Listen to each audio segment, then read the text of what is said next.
일본은 한 번도 조선의 식민지 지배에 대해 진심으로 사과를 한 적이 없습니다. 오히려 일본은 그동안 한국에게 충분히 사과를 했기 때문에 더할 필요가 없다고 말하죠. 원래 세상은 그런 겁니다.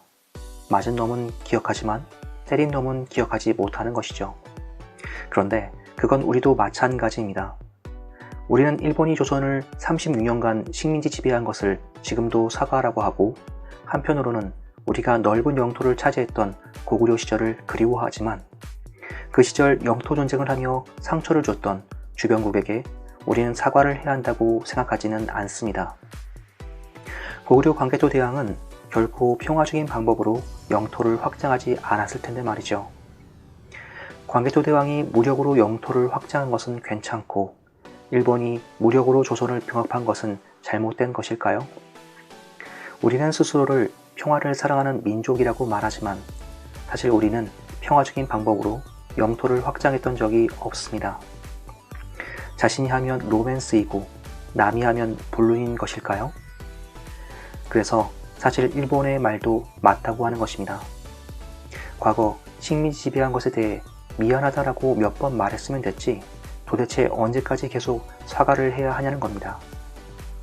그리고 영국, 프랑스, 네덜란드, 스페인, 포르투갈, 미국 중 어떤 나라가 식민지 당했던 나라에게 일본만큼 사과를 했냐는 겁니다.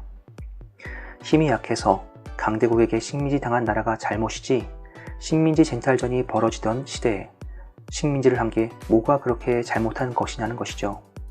맞습니다. 그렇습니다.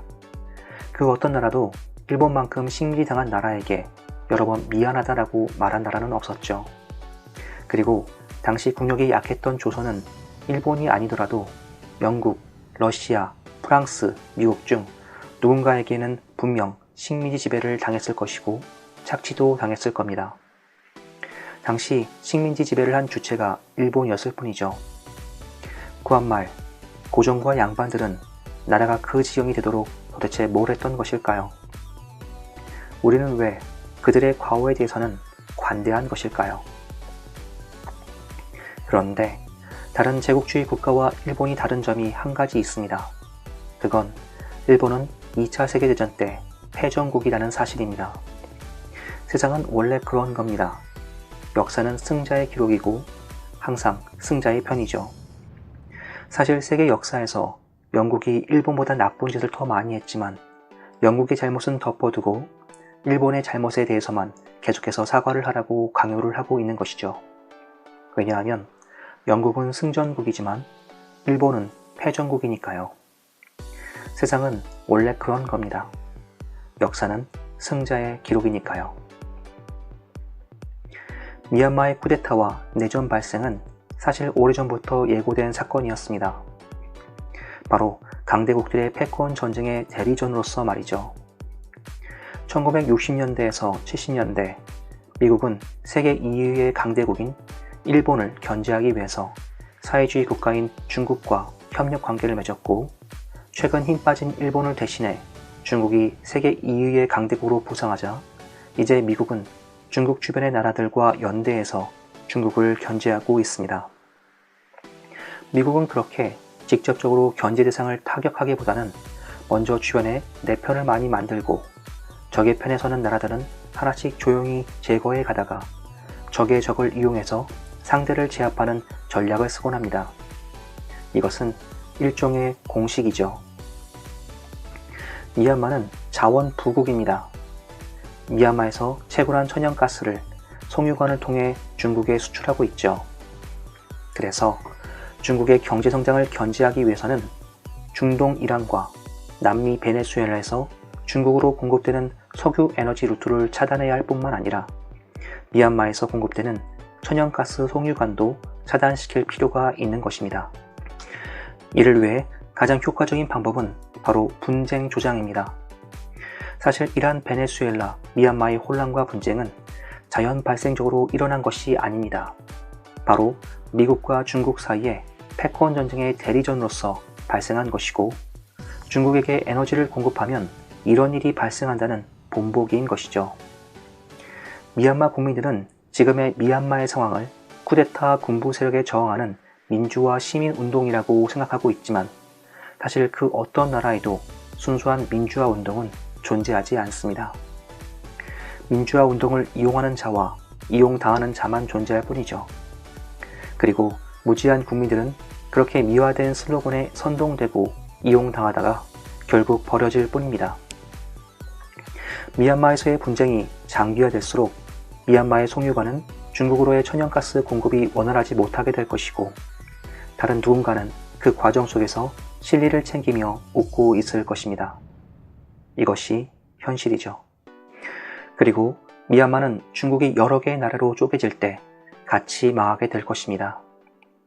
중국에게 에너지를 공급하는 나라는 미국 입장에서는 제거해야 할 대상일 뿐이니까요.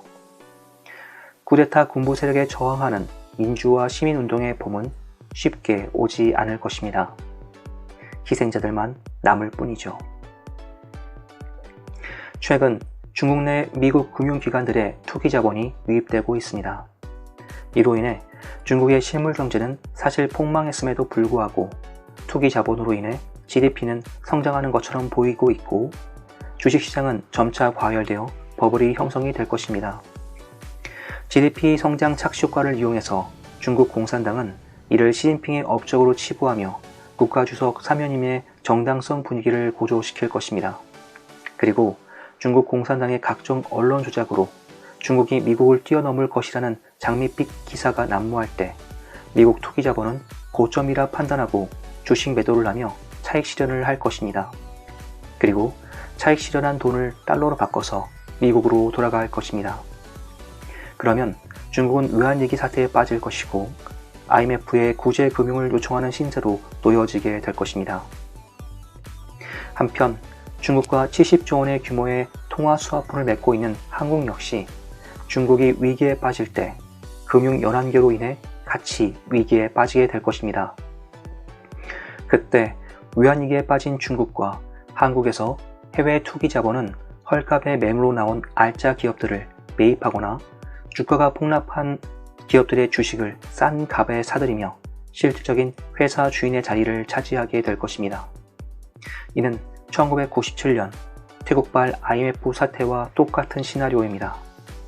당시에는 일본 경제를 무너뜨리기 위해 태국과 한국을 쓰리쿠션으로 이용했다면 이번에는 중국을 견제하는 도구로 한국을 이용하다가 금융공격으로 중국 경제가 무너지면 보너스로 한국의 알짜 기업들의 주식까지 싼 가격에 매수할 수 있는 좋은 기회를 얻게 되는 것입니다.